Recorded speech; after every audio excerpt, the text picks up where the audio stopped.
یہ تین ملک دنیا میں ایسے رہے ہیں کہ فلسفہ اور منطق کی کریڈلز جن کو کہنا چاہیے، جہاں پر کہ کوئی شے پروان چڑھتی ہے، بڑھتی ہے، جیسے بچہ جو ہے وہ پنگھوڑے کے اندر پل رہا ہے، بڑھ رہا ہے، تو منطق اور فلسفہ جو ہے دنیا میں تین جو ہے ممالک ان کے اندر اس کی پروان ہوئی ہے، وہ چڑھا ہے، انڈیا، ایران اور گریس، یونانی فلاسفہ وہ زیادہ مشہور ہو گئے اس لیے کہ اس کے بعد سارا جو ہے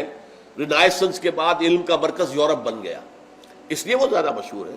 ورنہ ایرانی فلاسفہ اور Indian philosophers, doctor Radha Krishnan جو ایک زمانے میں صدر رہے ہیں انڈیا کے، انہوں نے 2 والیومز اتنی موٹی موٹی ہے انڈین فلاسفی پر جو کتاب لکھی ہے، میں حیران ہو گیا اس کتاب کو دیکھ کر، اور مجھے دلچسپی تھی تو میں نے وہ خریدی تھی، خاصی قیمتی کتاب تھی، انڈین فلاسفی، اور واقعہ یہ ہے کہ وہ فلسفے کے اعتبار سے، منطق کے اعتبار سے بلند ترین مقامات پر پہنچے، اور پروفیسر یوسف سلیم چشتی مرحوم، جنہوں نے ساری عمر شادی کی نہیں، بس پڑھتے پڑھاتے رہے، وہ کہا کرتے تھے، فلسفے کی بہت جو ہے ان کی نگاہ وسیع تھی فلسفے پر، وہ کہتے تھے کہ 600 عیسوی تک، 600 قبل مسیح سے لے کر 600 عیسوی تک، یہ 1200 برس ہے، سارا فلسفہ ان کے دوران دنیا میں پیدا ہو چکا تھا، 600 کے بعد کوئی نیا فلسفہ دنیا میں وجود میں نہیں آیا، پرانی شراب ہے جو نئی بوتلوں میں آ رہی، لاجیکل پازیٹیوزم یہ فلسفہ جو ہے ہندوستان میں موجود تھا، امپیریسزم اس کے فلسفہ ہندوستان میں موجود تھا، آئیڈیلزم یہ فلسفہ ہندوستان میں موجود تھا، یہ پرانی شراب ہے کہ جو نئی بوتلوں کے اندر آ گئی ہے، نئے لیبلز کے ساتھ آ گئی ہے، تو یہ فلسفے کے یہ 3 بڑے مراکز تھے، انڈیا، ایران اور ایرانیوں کی گھٹی میں فلسفہ پڑا ہوا ہے، اس اعتبار سے آخرین جو ہے عرب جو ہے وہ فلسفی ذہن کے لوگ نہیں تھے، وہ فعال لوگ تھے، فلسفی جو ہے وہ تو پھر وہ جو کہا اقبال نے، لاکھ حکیم سر بجیب ایک کلیم سر بکف، حکیم جو ہوتا ہے وہ تو پھر گردن جھکا کر بیٹھا ہوتا ہے، سوچ رہا ہوتا ہے، میڈیٹیٹ کر رہا ہوتا ہے، وہ میدان میں نہیں آتا، وہ باطل کو للکارتا نہیں ہے،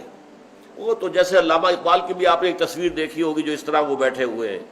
جیسے گہری سوچ کے اندر عام طور پہ یہ تصویر آتی ہے، یہ گویا کہ حکیم، یہ اس کے لیے ایک بڑی سمبولک تصویر ہے، اور جس کو خود اقبال کہتے ہیں کہ لاکھ حکیم سر بجیب، وہ اپنے گریبان ہی میں منہ ڈالے رکھتے ہیں اور اپنا غور کرتے رہتے ہیں، میڈیٹیٹ کرتے ہیں، اس کے اندر مراقبے کرتے ہیں، سوچتے ہیں، تصورات کی دنیا میں رہتے ہیں، اور ایک کلیم حضرت موسیٰ علیہ السلام سر بکف،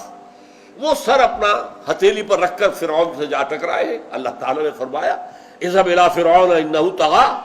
کہاں فرعون، کتنی بڑی اس کی بادشاہت، کتنی اس کی افواج، کہاں یہ کلیم بے نوا، اور بنی اسرائیل میں سے کہ جو ان کی غلام قوم تھی اس میں سے تھے، لیکن اللہ تعالیٰ نے بھیجا، جا ٹکرائے سر بکف،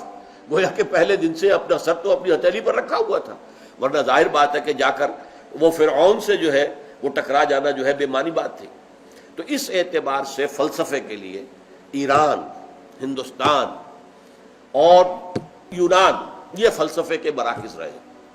ان میں سے سب سے پہلا مرکز جس سے کہ اسلام کو سابقہ پیش آیا وہ ایران ہے،